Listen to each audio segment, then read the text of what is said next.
सवाल यादव फिल्म्स भोजपुरी सोनू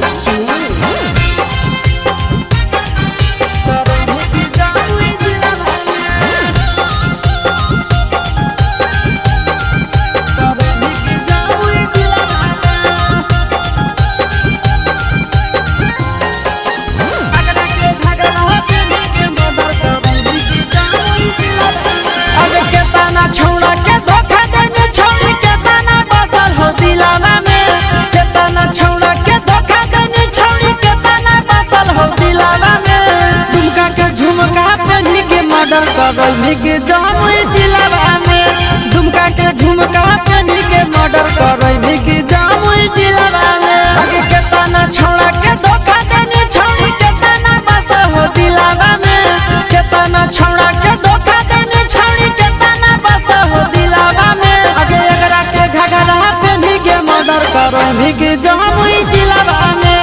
एकरा के घघरा पहनी के मर्डर करनी के जमुई जिला में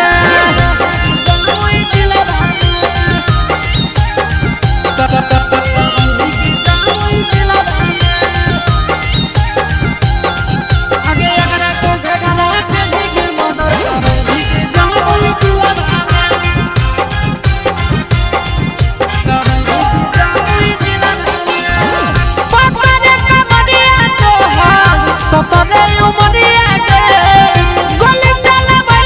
तो हम तिरछी नजरिया के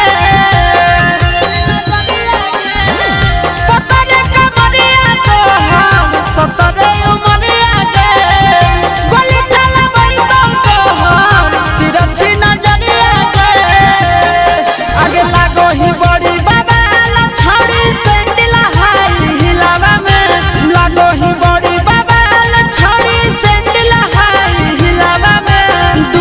झुमका पहनी के मर्डर करनी के जमुई जिला में दुमका के झुमका पहनी के मर्डर करनी के जमुई